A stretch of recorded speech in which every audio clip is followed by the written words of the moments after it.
Engineer محمد علی مرزا، وہ ڈور to door اس کی ملاقات ہی نہیں ہوئی، وہ ایک جگہ پہ بیٹھا ہے سمجھا رہا، اور میرے خیال سے جہاں تک کہ اردو زبان ہے اس کا فتنہ پہنچ گیا ہے، یہ کس طریقے سے کارگر ہو جاتے ہیں۔ اور اس کی زبان بھی ہم دیکھتے ہیں، یعنی ان سے جو حلقہ متاثر ہوتا ہے وہ اپنے آپ میں بڑے اپنے آپ کو سنجیدہ مزاج، اور ہم اختلافی نہیں ہیں، ہم فرقے نہیں ہیں، لیکن ہم جب انجینئر کی زبان دیکھتے ہیں تو وہ کسی کے بارے میں بھی نرم لہجے میں گفتگو نہیں کر رہا، پھر بھی لوگ متاثر ہو رہے ہیں۔ بہت زبردست سوال آپ نے کیا ہے۔ دیکھیے اس وقت انجینئر علی مرزا تو ایک نام آپ نے لے لیا، اس کے علاوہ کتنے ہی ایسے نام ہیں جو آج کی جدید زبان کے ساتھ جدید ٹیکنالوجی کا درست استعمال کر کے غلط انفارمیشن کے ذریعے سے میدان میں جگہ بنا رہے ہیں۔ آپ یہ دیکھیں کہ جب مرزا کی گفتگو آپ سنیں گے یوٹیوب پر، تو وہ نارملی تقریباً سب کو کاؤنٹر کرتے ہیں، یعنی ان کے ہاں کوئی بخشا نہیں جاتا، کوئی بھی نہیں بخشا جاتا، حتیٰ کہ وہ شیعوں کو نہیں چھوڑتے، حتیٰ کہ وہ کسی کو نہیں چھوڑتے، سوائے قادیانیوں کے سلسلے میں ان پر نرم گفتگو کرتے ہیں، باقی سب کے تعلق سے وہ سخت گفتگو کرتے ہیں۔ لیکن اس کے ساتھ ساتھ وہ اپنی ہر گفتگو قرآن و حدیث سے پوری طرح مزین بھی کرتے ہیں، یعنی مکمل طور پر وہ حدیث کوٹ کریں گے اور آج کے انداز میں کریں گے، اور وہ ساتھ ساتھ میں وہ ڈیپ پوائنٹ بتاتے جائیں گے کہ دیکھو قرآن کی یہ چیز جو ہے اس طرح تھی،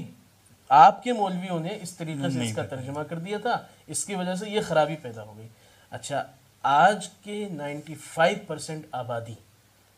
اس کے ذہن و دماغ میں یہ بات بسائی گئی ہے زمانے سے، اور اب یہ بات بسنے لگی ہے کہ مولوی ایک مذہبی شخص ہوتا ہے جس کا کام مسجد کے ممبر پر خطاب کرنا، مسجد میں نماز پڑھانا، دنیا کے دوسری ساری چیزوں سے وہ کٹا ہوا ہے، لہٰذا اس کی رہنمائی کی یا اس کو ساتھ میں لے کر چلنے کی ہمیں ضرورت نہیں ہے۔ تو اب وہ جو 90% آبادی سوشل میڈیا پر ہے، یوٹیوب کے سبسکرائبرز ہیں جو دیکھتے ہیں، ان کو یہ لگنے لگتا ہے کہ یہ بالکل انہوں نے مولویوں کو کاؤنٹر کر کے ہمیں اصل مصدر تک پہنچایا ہے، ہمیں قرآن اور حدیث تک پہنچایا، ورنہ تو ہم جانتے ہی نا۔ یعنی میں نے خود کتنے ایسے نوجوانوں سے بات کی کئی بڑے عصری اداروں میں جنہوں نے مجھے باضابطہ انجینئر علی مرزا کے حوالے سے بات کی، اور میں نے جب اس کا کاؤنٹر کرنے کی کوشش کی تو انہوں نے ہم سے کہا کہ مولانا آپ لوگوں نے تو ہمیں اصل حدیث اور اصل قرآن تک پہنچنے ہی نہیں دیا تھا، تو مرزا صاحب کا احسان ہے کہ جو انہوں نے کھل کر یہ بات ہمیں بتائی کہ حدیث میں ایسی بھی باتیں ہیں، جیسے ان اللہ عنده علم الساعة وینزل الغیث ویعلم ما فی الارحام۔ اب یہ ایک ایسی آیت ہے جس کو وہ سب سے زیادہ ٹارگٹ کرتے ہیں، کہتے ہیں کہ دیکھو الٹرا ساؤنڈ کے ذریعے سے جین کا پتہ چل جا رہا ہے، لنک کا پتہ چل جا رہا ہے، اور آج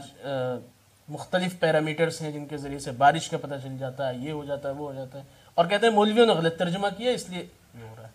تو اب اس کا مسئلہ وہی ہے کہ علماء کے تعلق سے اور مولویوں کے تعلق سے جتنی حفوات اور مغلظات بکی جائیں گی، جدید تعلیم یافتہ طبقے کو یہ لگے گا کہ یہ ہمارے دل کی بات کر رہا ہے، کیونکہ وہ بھی مولویوں کو ذمہ دار سمجھتے ہیں، جی